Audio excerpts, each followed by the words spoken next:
جھوٹی امید یا سچا عہد۔ سورۃ البقرہ آیت 80 کا روحانی تدبر۔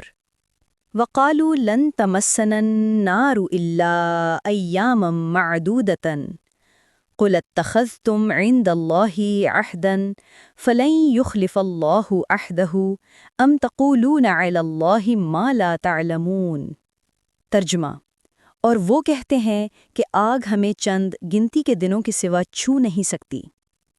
اے نبی صلی اللہ علیہ وسلم، کہہ دیجئے کہ کیا تم میں اللہ سے کوئی عہد لے رکھا ہے کہ وہ اپنا وعدہ نہیں توڑے گا، یا تم اللہ پر وہ باتیں کہتے ہو جن کا تمہیں علم نہیں۔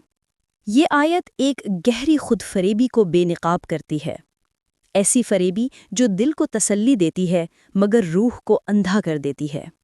بنی اسرائیل یہ سمجھتے تھے کہ اگر وہ اللہ کے پسندیدہ ہیں تو آگ انہیں بس چند دن ہی چھوئے گی، لیکن قرآن نے ان کے اس جھوٹے اطمینان کو چیر کر رکھ دیا اور پوچھا کہ کیا تم نے اللہ سے کوئی عہد لیا ہے؟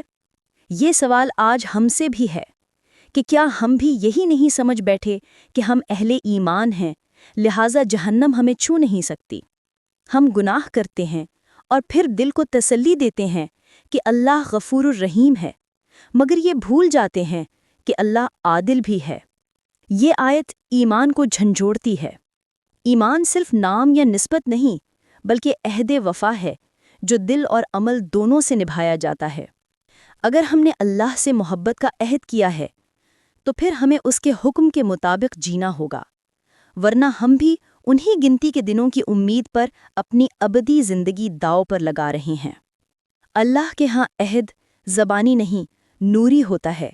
یہ عہد اس وقت روشن ہوتا ہے جب انسان اپنے عمل کو اپنے ایمان کے ساتھ ہم آہنگ کر لیتا ہے۔ جو اللہ سے سچ کا وعدہ کرتا ہے اسے جہنم نہیں چھوتی، مگر جو خود کو جھوٹی امید سے بہلاتا ہے وہ دراصل اپنے لیے آگ خریدتا ہے۔